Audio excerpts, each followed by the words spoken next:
This video tells you everything you need to know to organize a whitewater backcountry canoe trip down the Dumoine River in western Quebec. The Dumoine River is a wonderful river that flows out of Parc de la Vérendrye in Quebec towards the Ottawa River.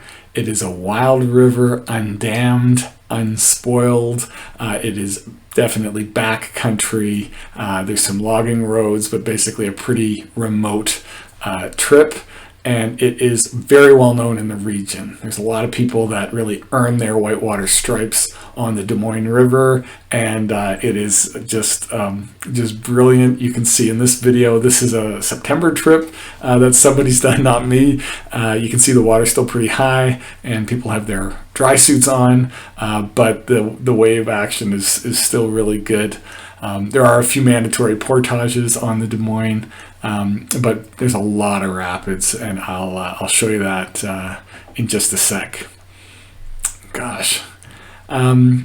So when we've done the Dumoine, we have not seen that many people on it. It is possible to drive into some of the campsites, and people do. Back in the day, you would take a float plane up to Lac Dumoine or Lac Benoit and descend from there.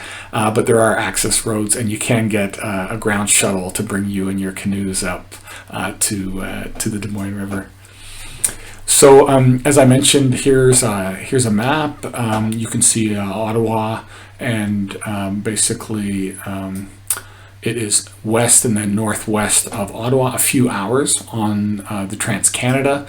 You would be driving by the town of Pembroke and Petawawa and Chalk River and getting to the community of Rapide des Joachim, or better known as Swisha to the locals. If you're coming from the other direction, you would be getting through from North Bay and through the town of Mattawa, where the Mattawa River comes into the Ottawa, and driving down from the northwest to Swisha.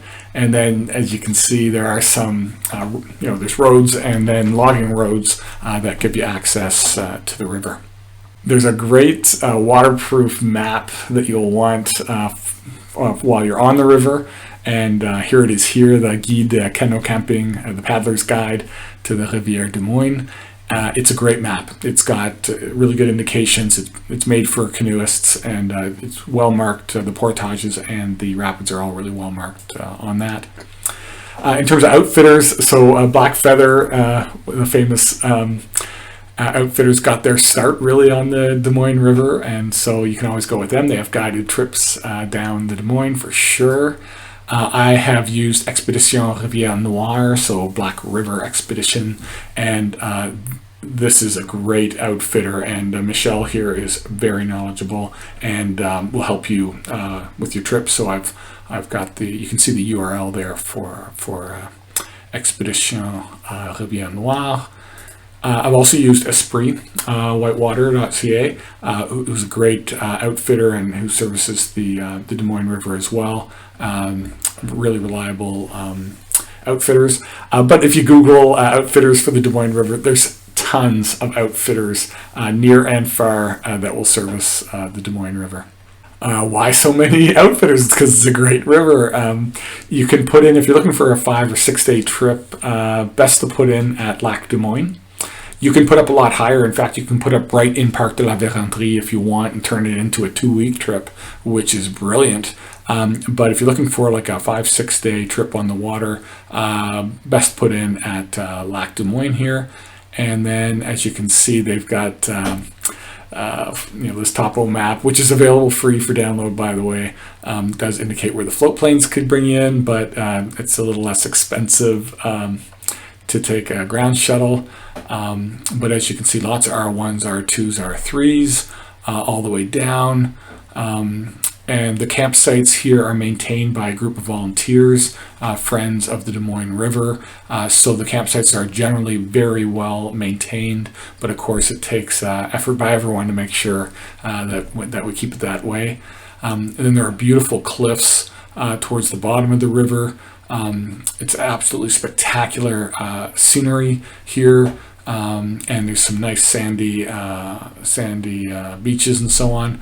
And then right at the bottom of the river, it spills right into the Ottawa River, as I say, undammed. And then there's a tricky traverse you'll not want to do in the middle of the day on the high winds, but a bit of a distance to cover across to Driftwood Provincial Park, which is where you can leave your cars, and generally where the shuttle will organize you to leave your cars if you're using one of those outfitters that I mentioned. So that is an absolutely brilliant trip. And the river is not in a park or anything, so you don't actually have to make reservations at any of the campsites as you go down. So that's pretty easy. If you're looking to prepare for the trip, and also as a guide, Hap Wilson puts out, and he sells it through his website as well, the Rivers of the Upper Ottawa Valley guidebook. This is a great book. This is an absolute must. It has a brief overview in terms of history and the region, the ecology, but most interestingly, at least for me, are these brilliant maps of the river, a continuous map of the river, and then of each of the sections. And you can see how Hap has illustrated each of the rapids and given suggestions for how to navigate through them. And while dated, this is still a great guide for the Des Moines River. Hap also features about a half a dozen rivers in the region, so if you don't own this, you really ought to. It is an absolute guide. You can also read Roy McGregor's book. He has a chapter in his original Highways Traveling the Great Rivers of Canada. He devotes a chapter to the Des Moines River. But the absolute source for the Des Moines River is 100% The Last of the Wild Rivers, which is a book by Wally Schaber, who has a long and storied history in the region, and it organizes those volunteers that I mentioned. He's also got this blog spot website where you can read more in depth on the river, and I know he's also given some lectures that are recorded on YouTube, well worth checking out. So that's the basics about the Des Moines River. I hope you found this useful, and 100% I hope to see you out there this season. So take care.